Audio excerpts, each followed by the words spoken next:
Hello and welcome to Dott TV News at 4. I am Chiamaka Ezapata. The National Youth Service Corps, NYSC, has issued fresh guidelines for prospective corps members ahead of the upcoming orientation camp, urging them not to travel at night for safety reasons. The scheme also warned that candidates whose graduation date on their call-up letters do not match those on their statement of results will not be registered at the orientation camp and advise affected individuals to reserve such discrepancies with their student affairs officers before reporting. The NYSC further directed prospective corps members to complete all required documentation before arriving at camp, including printing, signing, and submitting their registration forms during camp registration. The agency stressed that compliance with these requirements would help ensure a smooth registration process and prevent avoidable delays. For those seeking to correct their date of birth, the NYSC advised obtaining a 19 or 20-digit WAEC verification PIN and processing the correction through the NYSC dashboard by entering the required examination details. Former Registrar of the Joint Admissions and Matriculation Board, JAMB, Ishak Oloyede, has blamed parents, not candidates, for the persistent rise in examination malpractice, accusing many of introducing their children to criminality in their quest for academic success. Speaking during a television interview, Oloyede described the parents' involvement in examination fraud as the most painful aspect of his years at the examination body, saying many candidates were pressured by adults rather than acting on their own. He lamented that some parents deliberately expose their children to dishonest practices instead of teaching them integrity. The former registrar said he often became emotional whenever he encountered such cases because parents were compromising the future of the next generation. Also, the former registrar of the Joint Admissions and Matriculation Board, Ishak Oleyede, has dismissed the long-running claim that a snake swallowed money on the examination body, insisting the incident never happened and was merely a fabricated story that gained public attention. Oleyede said the controversial incident, which became one of Nigeria's most talked about public sector scandals, predated his tenure as JAMB registrar and that his only role was to handle the matter after assuming office. The controversy erupted in 2018 after a sales clerk at JAMB's Makurdi office in Benue State claimed that a mysterious snake had swallowed 36 million naira realized from the sale of scratch cards. The explanation reportedly offered during an internal audit into missing funds sparked nationwide outrage, disbelief and satire, with the phrase "snake swallowed the money" becoming synonymous with implausible excuses for missing public funds. In other news, despite being completed several months ago, the new River State House of Assembly complex on Moscow Road in Port Harcourt remains unoccupied, with lawmakers continuing to hold plenary sessions and legislative activities at their residential quarters along Aba Road. Governor Siminalayi Fubara had announced in November 2025 that the facility would be ready by December 2025 and expressed hope that lawmakers would return there after the political crisis was resolved. However, the Assembly resolved to continue sitting at the residential quarters, arguing that the institution is defined by its members rather than its building. 9 months later, lawmakers are still using the residential quarters, where they even received the governor's 2026 budget proposal in July 2026. A senior government official confirmed that the new complex has long been completed and is ready for use, adding that there is no reason to delay relocation since peace has returned to the state. The Northern Christian Association, NCA, has backed the Catholic bishops following their recent meeting with President Bola Tinubu, cautioning the special advisor to the president on media and public communications, Daniel Bwala, against what he described as divisive politics capable of undermining Christian unity. The association said the Catholic bishops who met with the president spoke on issues affecting not only Catholics but also Christians and Nigerians in general, insisting that their message was one of national interest, humanity, and good governance. In a statement yesterday, Chairman of the NCA, Reverend Joseph John Hayab, said the association would not allow anyone to create division within the Christian community for political reasons.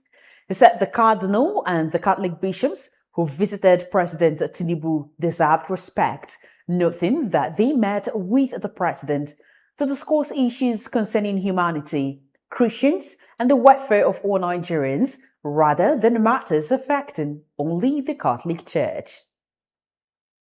Human rights lawyer Femi Falana has urged the federal government to impose economic measures against the South African companies operating in Nigeria in response to recurrent xenophobic attacks on Nigerians and the destruction of their businesses in South Africa.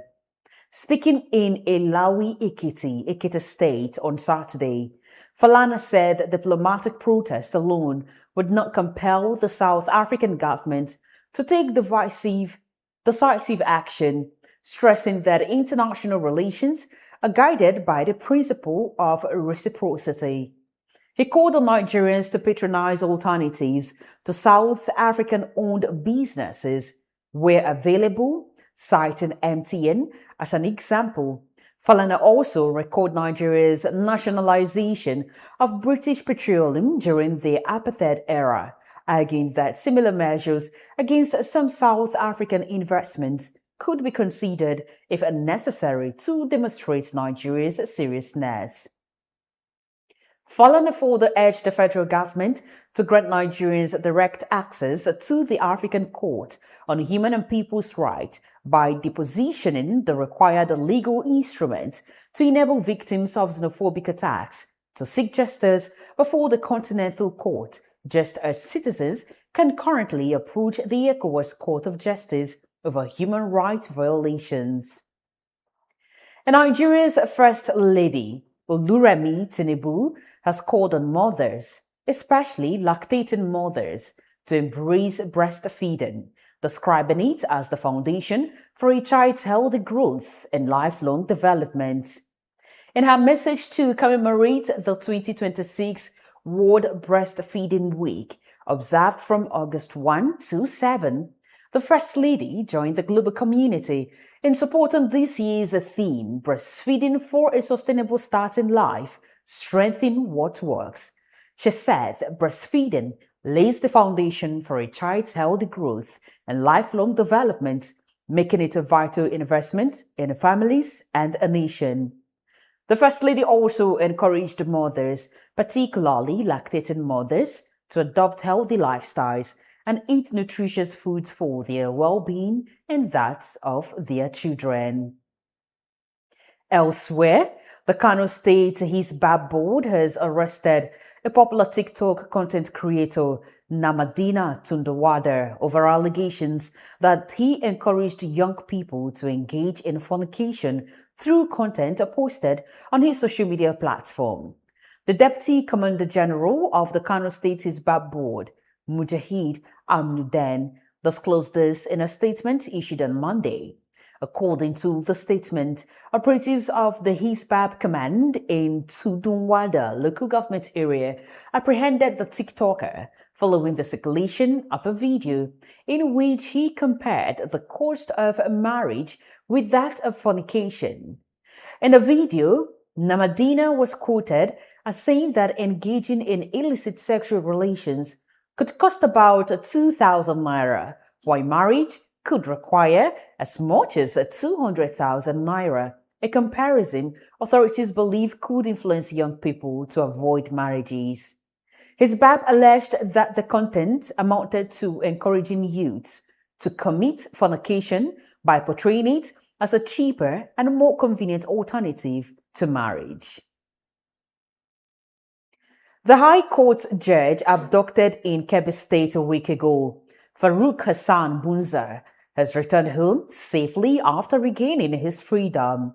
Bunza's release was confirmed by a family member who disclosed that the judge arrived at his residence some hours ago.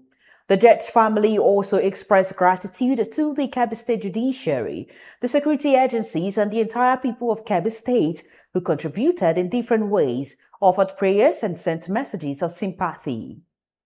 Meanwhile, troops of Sector 2, Operation Fansan Yama, deployed at the forward operating base in Kasuwandaji, Kaura Namoda local government area of Zamfara State, have repelled an attempted infiltration by terrorists. The defense of the base, according to the Nigerian army, resulted in heavy casualties for the attackers, forcing them to retreat in disarray and led to the rescue of 9 abducted civilians.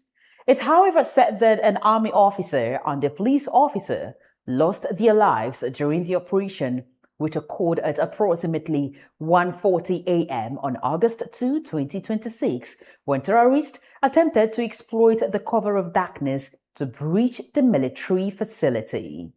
The military authorities said that alerted troops swiftly detected the hostile movement and responded with coordinated, overwhelming firepower, compelling the terrorists to abandon their mission and withdraw in confusion. Still ahead on the news at 4, federal government empowers rescued Chibok girls with vocational skills and grants, plus foreign and sports stories coming up after this timeout. Please stay with us.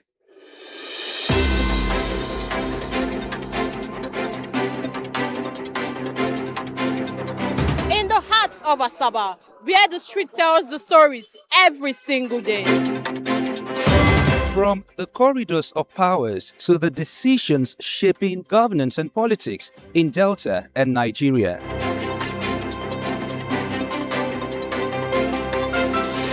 From traders counting every naira to families battling rising costs and uncertain times.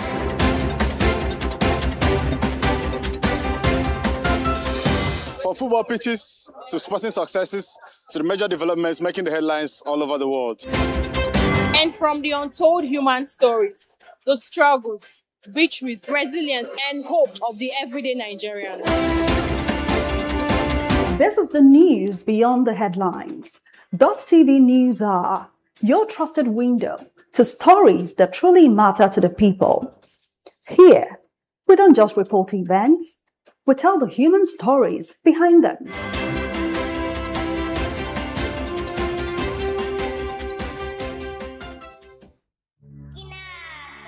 The Delta State government invites business leaders, global investors, policymakers, and industry captains to the Delta State Economic and Investment Summit 2026, themed Harnessing Our Strengths and Unlocking Our Potentials. Chief guest of honor, the Vice President of the Federal Republic of Nigeria, Senator Kashim Shettima, GCON. Keynote speaker, Director General of the World Trade Organization, Dr. Ngozi Okonjo-Iweala, GCON. Guest speaker, renowned scholar, Professor Patrick Lumumba. Chairman of the occasion, Engineer Austin Avuru. Other distinguished local and international participants will also be in attendance. Date, August 3 to 5, 2026. Time, 10 a.m. daily. Venue, Dome Event Center, Asaba. Chief host, His Excellency, Right Honorable Sheriff Obrewari, Governor, Delta State. Announcer, Dr. Kingsley Emu, Secretary to Delta State Government and Chairman Planning Committee.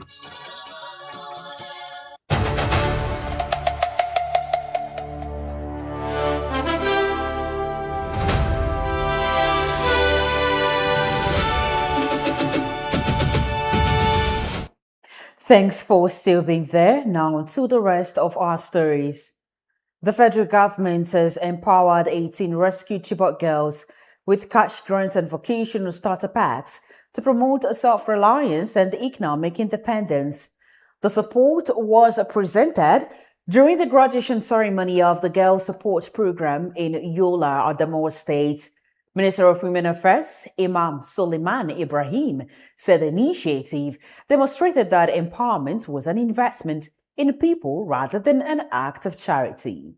She said education, skills, and economic opportunities could restore dignity and help survivors rebuild their lives. The minister said that 12 rescued Chibok girls graduated from the American University of Nigeria, Yola, in May 2026, while another 18 completed vocational and entrepreneurship training. The Federal Airport Authority of Nigeria, FAN, has clarified that no fire outbreak occurred at Terminal 2 of the Murtala Mohammed International Airport, Lagos, contrary to initial concerns that prompted an emergency response on Sunday. In an updated statement issued on Sunday, FAN said preliminary findings showed that the smoke observed within the terminal was caused by the discharge of the facility's FM200 fire suppression system and not by a fire incident. According to the authority, investigations are ongoing to determine what triggered the activation of the system. The authority had earlier announced an incident at Terminal 2 and deployed its aerodrome rescue and firefighting service to the scene as a precautionary measure while emergency protocols were activated. It further disclosed that normal operations have resumed at the terminal, with passengers being processed and flight activities continuing as scheduled. Moving on, the presidential candidate of the Social Democratic Party, SDP, Adewale Adebayo, has declared that President Bola Tinubu has already defeated himself ahead of the 2027 general election, arguing that the administration's handling of the economy, insecurity, and governance has eroded public confidence. Speaking during a television interview, Adebayo said the Tinubu administration was merely counting down to the end of its 4-year tenure, insisting that Nigerians were no longer satisfied with the direction of the country. The SDP presidential candidate argued that worsening poverty, rising insecurity, and what he described as a poor governance had undermined the government's credibility, stressing that the 2027 election should focus on solving Nigeria's problems rather than political personalities. And now to the foreign scene. U.S. President Donald Trump has said new talks with Iran will begin on Monday after calling off what he would have been massive strikes on the country. In an earlier post on Truth Social, Trump said he had been asked by Iran and U.S. allies in the Middle East to hold off on any attack, as the perimeters of a deal had been agreed. Iran's foreign ministry said there are no plans to receive a U.S. delegation or send Iranians to Washington. Earlier talks have been facilitated through mediators. The U.S. president has repeatedly vowed that a negotiated end to the war is near, only for tit-for-tat strikes to resume. In his remarks on Air Force One, Trump declined to outline a deadline for a deal to be struck with Tehran. 2 workers who died in a shopping mall explosion that followed the powerful earthquake in Japan last week were asked by a boss to re-enter the building to secure cash. The 2 were among 38 people who died in the magnitude 6.8 earthquake in Kumamoto Prefecture on July 28. 7 of the fatalities were from Ion Mall.